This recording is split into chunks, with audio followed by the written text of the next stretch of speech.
But welcome. Appreciate you being here. The tour's gone very well. But doing your own tour, to be honest with you, that's the top level gig. Your own tour, people coming specifically to see you, that's the best gig. Then below that, good comedy clubs. It's always fun to play a good comedy club, that's always enjoyable, yeah. And then below that, charity gigs.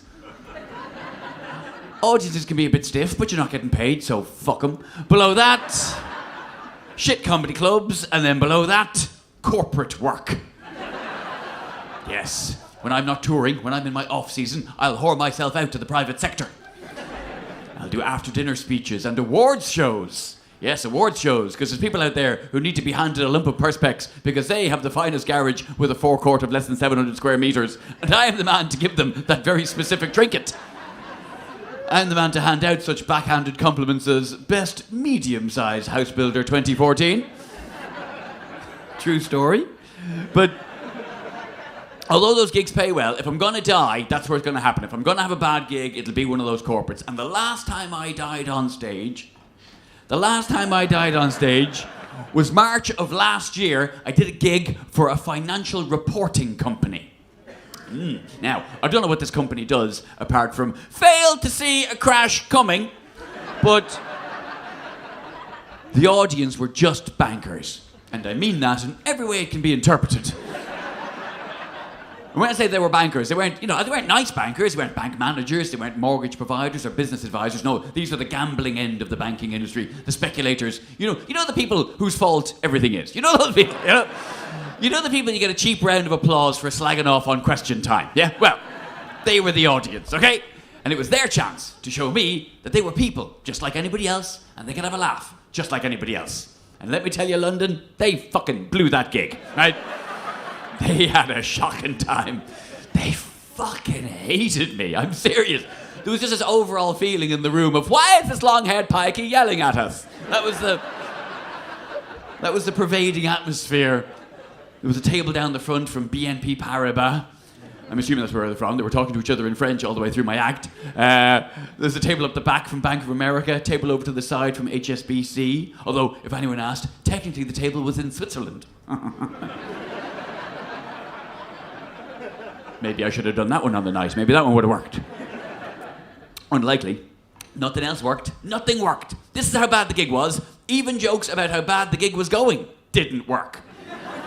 And that'll normally save you. That'll normally pull you out of a nosedive doing a bit of a, hey, I thought they said live audience. You know, that'll normally turn it round. Like I remember very early on in my career, back when I was what we call an open micer. You know, an open spot where you're just doing 5 minutes unpaid at comedy clubs around the country. You know, just getting your name out there, getting the stage time. Hopefully someone will pay you eventually. And I was doing a place down in South London called the Ball and Banana. Which is a great club, right? But the first time I played it, died on my arse, right? The audience could tell I was new. They sensed I was scared. It just went downhill from there. Dry mouth, nervous, tripping over me punchlines that, I'll be honest with you, weren't that funny in the first place.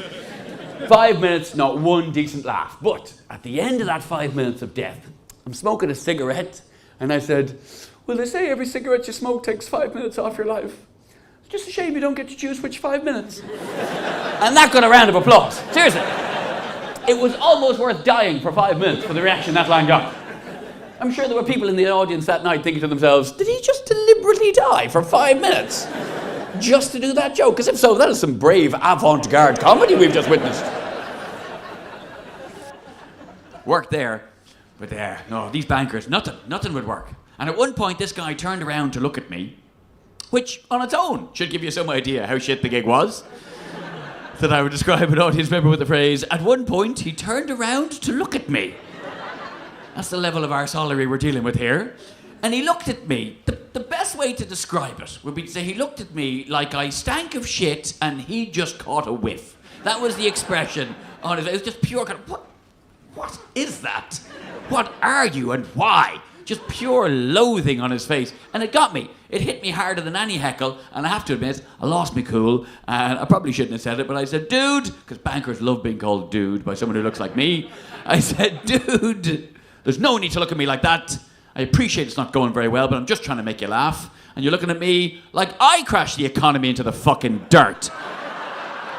Which I thought was quite a good line. I learned that day that these people cannot laugh at themselves. I was supposed to do 20 minutes for them. I did 8. Took exactly 8 minutes. But it was 8 minutes that felt like 2 hours. So, in a way, that's value, isn't it? By their rules, I should be getting a bonus.